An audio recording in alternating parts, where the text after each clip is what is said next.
সম্মানিত শিক্ষক মণ্ডলী, সালাম ও শুভেচ্ছা নিন।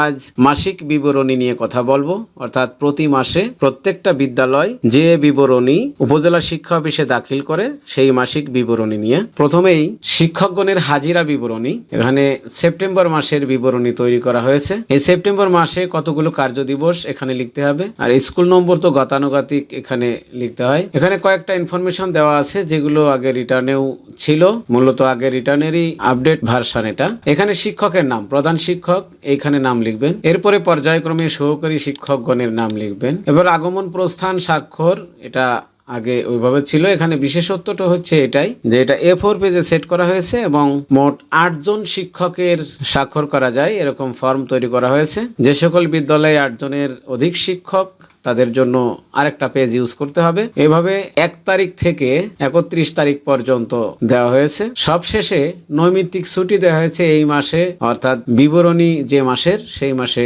মোট কতগুলো নৈমিত্তিক ছুটি এবং ওই বছরে শিক্ষাবর্ষে জানুয়ারি থেকে সেই মাস পর্যন্ত যতগুলো নৈমিত্তিক ছুটি এখানে লিখবেন, আগেও ছিল। এরপর মূল ফর্মে আসি। মূল ফর্মটা হচ্ছে মাসিক বিবরণী সেপ্টেম্বর 2024। উপরে দেখতে পাচ্ছেন গ্রেড, বিদ্যালয়ের গ্রেড লিখবেন, গ্রেডিং করার সন, যে সালে এই গ্রেডিং নির্ধারণ করা হয়েছিল, আর স্কুল নম্বর তো গতানুগতিক। এখানে কয়েকটা ইনফরমেশন দেওয়া আছে যা আগে বলা হয়েছে। এরপরে অনুমোদিত শিক্ষক পদ কতগুলো, কর্মরত শিক্ষক কতজন, এর মধ্যে আবার বিশেষ চাহিদা সম্পন্ন কোনো শিক্ষক থাকলে সেই সংখ্যাটা লিখতে হবে, ক্ষুদ্র নৃগোষ্ঠী বা উপজাতি শিক্ষক থাকলে সেই সংখ্যাটাও এখানে লিখতে হবে, আর শূন্য পদটি এখানে লিখতে হবে। এরপরে প্রথম ক্রমিক হচ্ছে শিক্ষকের বিবরণ। শিক্ষকের বিবরণে প্রথমটা নাম ও মোবাইল নম্বর। আমি শেষে দিব কিভাবে এই ডকুমেন্ট এবং PDF দুটোই নেওয়া যায়। তো এখানে কয়েকটা ইনফরমেশন হচ্ছে শিক্ষাগত যোগ্যতা, স্থায়ী ঠিকানা, শুধু গ্রামের নাম লিখলে হবে, জন্ম তারিখ, যোগদান, প্রথম যোগদান আর এই স্কুলে যোগদান তারিখ লিখতে হবে, শেষ শ্রান্তি বিনোদন প্রাপ্তি, কত তারিখ থেকে কত তারিখ পর্যন্ত ভোগ করেছেন সর্বশেষ এ তারিখটা লিখতে হবে, মূল বেতন, ব্যাংক হিসাব নম্বর, GPF নম্বর এখানে লিখতে হবে, সরকারিকরণ বা জাতীয়করণের তারিখ এখানে লিখতে হবে। এভাবে মোট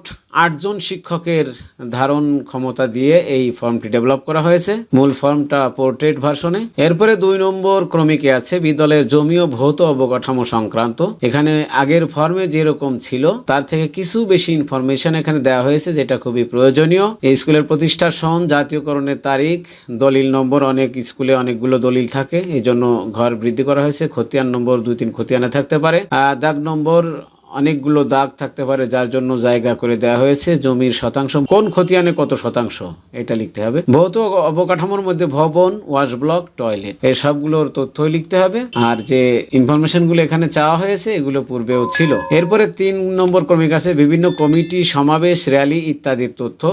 এই যে লেখা আছে এই মাসে, এই বছরে। এই মাসে বলতে রিটার্নের মাস, এই মাসিক বিবরণী যে মাসের জন্য স্বাক্ষর করেছেন সেই মাসের তথ্য দিতে হবে। এরপরে 4 নম্বরে অধ্যয়নরত শিক্ষার্থী উপস্থিতি ও উপবৃত্তির সুবিধাভোগী শিক্ষার্থীর তথ্য। এখানে যেহেতু 4+টা চালু হয়েছে, 4+ থেকে তথ্যটা দিতে পারবেন। 4+, 5+, প্রথম শ্রেণী, দ্বিতীয় শ্রেণী, তৃতীয় শ্রেণী, চতুর্থ শ্রেণী, পঞ্চম শ্রেণী, তারপর মোট।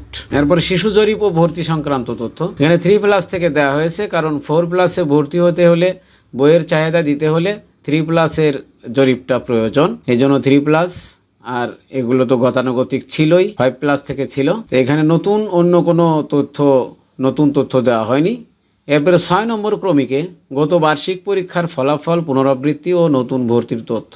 এখন যেহেতু সমাপনী পরীক্ষা নেই, এই কারণে সমাপনীর যে তথ্যটি এটা বাদ দেওয়া হয়েছে, সেটা এখানে জুড়ে দেওয়া হয়েছে। আপনারা জানেন মনিটরিং অ্যাপসের ক্ষেত্রে, অর্থাৎ পরিদর্শনকারী কর্মকর্তার জন্য এটা প্রয়োজন। তা হচ্ছে এই 5ম শ্রেণীর যে বার্ষিক পরীক্ষা, এর পূর্বের 2-3টা বছরের তথ্য লাগে, এটা নিচেই যোগ করে দেওয়া হয়েছে, আর উপরের গুলো গতানুগতিক আছে। এরপরে কাবিং কার্যক্রম সংক্রান্ত তথ্যের মধ্যে হলদে পাখির দল এটি যোগ করা হয়েছে। এখানে দেখেন কাব শিক্ষকের নাম, এখানে নাম লিখতে হবে, কম্পিউটারে লিখবেন। আমি ওয়ার্ড ফাইলটি দিয়ে দিব, কিভাবে দিব সেটি বলে দিচ্ছি শেষে। এরপরে 8-এ আছে বৃক্ষরোপণ সংক্রান্ত, এটি আগেও ছিল।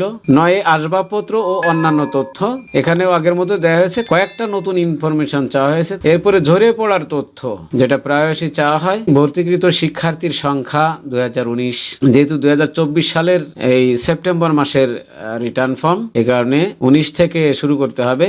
19, 20, 21, 22, 23 এই 5টি বছরের তথ্য আমরা নিব। তো বিভিন্ন সালে বদলি হয়েছে আপনার স্কুল থেকে, বিভিন্ন সালে পুনরাবৃত্তি হয়েছে আপনার স্কুলে, বিভিন্ন সালে ঝরে পড়েছে। এই মোট যোগফল দিয়ে এখানে পঞ্চম শ্রেণীর পাস 2023 বার্ষিক পরীক্ষায় এই 6 নং ক্রমিকের তথ্য অনুযায়ী তারপর ঝরে পড়ার হার বের করে এখানে লিখবেন।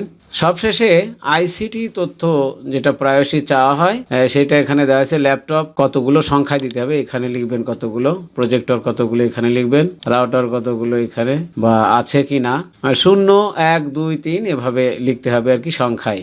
মডেম, সাউন্ড সিস্টেম আর অন্যান্য যদি থাকে তো এখানে নাম দিতে পারবেন। সর্বশেষ শেষ পরিদর্শনের তারিখ, আপনার বিদ্যালয়ে সর্বশেষ পরিদর্শন হয়েছে কোন তারিখে, আর শেষ পরিদর্শনকারী কর্মকর্তার নাম কি, পদবি, তার কর্মস্থল। এখানে দেখেন লেখা আছে উপযুক্ত তথ্যাদি সম্পূর্ণ সত্য ও নির্ভুল, স্বাক্ষর প্রধান শিক্ষক, যাচাইকৃত সহকারী উপজেলা প্রাথমিক শিক্ষা অফিসার, প্রতি স্বাক্ষরিত উপজেলা প্রাথমিক শিক্ষা অফিসার। ডেসক্রিপশন বক্সে লিংক দিয়ে দেব, সেই লিংক থেকে আপনারা এই ওয়ার্ড ফাইল এবং পিডিএফ ফাইল দুটোই পেয়ে যাবেন। এটা মূলতই ওয়ার্ড ফাইলের জন্য করা। আপনার কম্পিউটারে যখন আপনি এটা ডাউনলোড করবেন, ডাউনলোড করার পর ওপেন করলে অবিকল এরকম পাওয়া যাবে, যেখানে যে ফন্টে আছে ফন্ট চেঞ্জ না করে অবশ্যই এই ফন্টে লেখার চেষ্টা করবেন। এই পুরা ফর্মটি লেখা আছে সুতনি এমজে ফন্টে। আশা করি উপকার হবে, দোয়া করবেন আমার জন্য। আর যদি মনে করেন এই ফর্মটি অন্যান্যদের কাছে শেয়ার করে দিলে তারা উপকৃত হবে, তাহলে অবশ্যই শেয়ার করুন। এখানে কোনো সাজেশন বা পরামর্শ থাকলে অবশ্যই কমেন্টে জানান। তো ধন্যবাদ আপনাকে।